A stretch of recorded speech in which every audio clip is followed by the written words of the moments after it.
I do what I do best. I take scores. You do what you do best, trying to stop guys like me.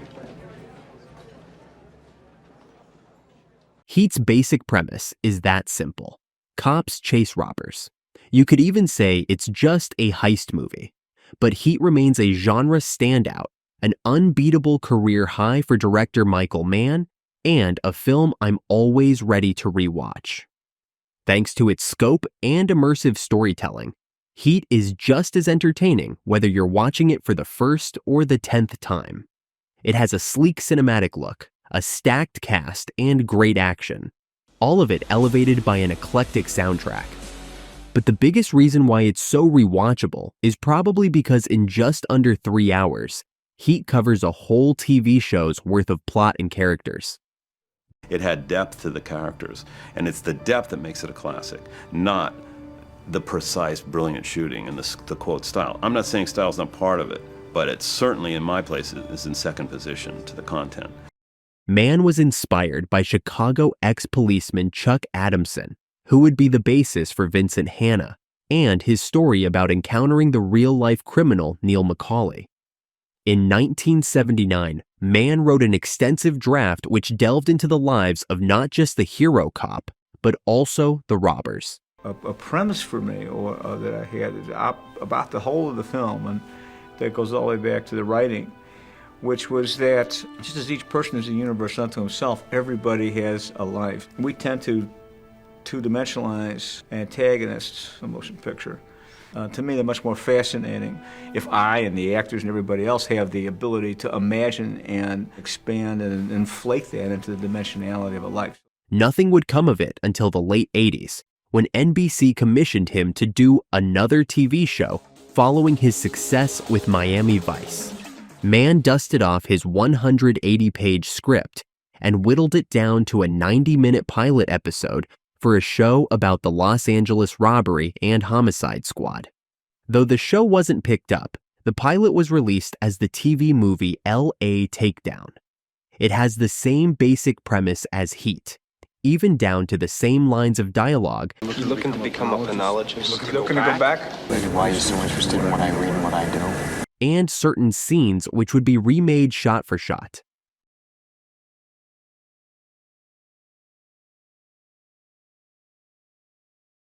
But it wasn't until 1994, when Mann dusted off his old script once again and reinstated material he left out of L.A. Takedown, cramming in multiple plot threads and twice as many characters to film his magnum opus. So Heat has the basic cops chasing robbers part, which includes 3 heists, a second-act action scene, and a final showdown. But because Mann wanted to flesh out everything and create an entire lived-in world, there's a bit more to Heat than its basic premise. There are also 2 secondary antagonists, 3 doses of relationship drama for the leads, 2 more character-driven subplots, and several other minor characters affecting the story, not to mention a third-act genre switch from heist to revenge film. Miraculously, all of this material is well developed without the movie feeling overstuffed. Michael Mann accomplishes this feat using a number of techniques. First of all, he writes concise dialogue instead of awkward exposition dumps. Sometimes all the viewer gets is one line to set something up. Mann also utilizes visual storytelling to efficiently convey information or emotion. His approach relies on the viewer to keep up and infer details, distilling everything down to its essence. The editing is tight and the pace is mostly relentless, but Mann also allows the movie to slow down in certain spots. Thus, while the writing is laser-focused and the plot keeps moving forward, nothing feels rushed or unearned. Mann's economical storytelling is best revealed when we try the opposite approach. Take any scene, subplot, or character arc from Heat, and it's easy to imagine how it could cover more ground. We understand everything about Chris and Charlene's dynamic from this one scene. They love each other, but it's rocky. He risks his life taking scores, but the money isn't coming in because of his gambling debts. He pulls the money card anyway, reminding Charlene that he's the one bankrolling their lavish lifestyle, but Charlene would leave it all behind just to be with her son. It's concise and we get it.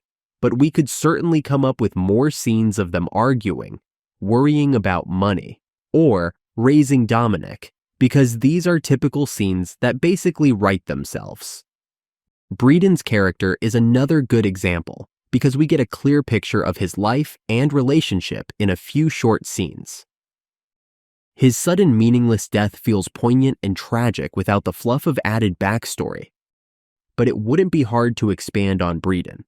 Let's show him being released from prison and reunited with his partner. Then, a scene with his parole officer stressing to him the importance of keeping it clean. You're to report to me as often as I say.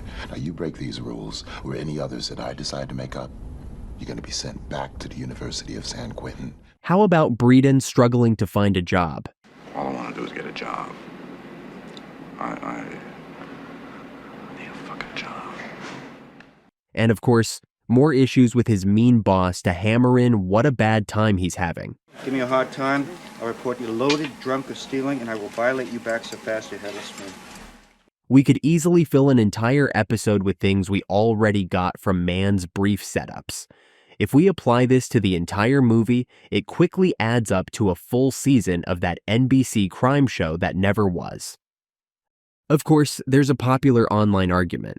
Can a movie have as rich characters and as complex storylines as a TV show?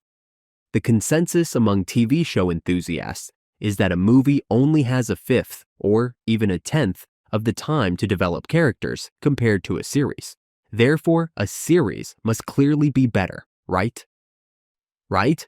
Ignoring the hundreds, if not thousands of amazing movies which disprove this notion, what if the opposite is true?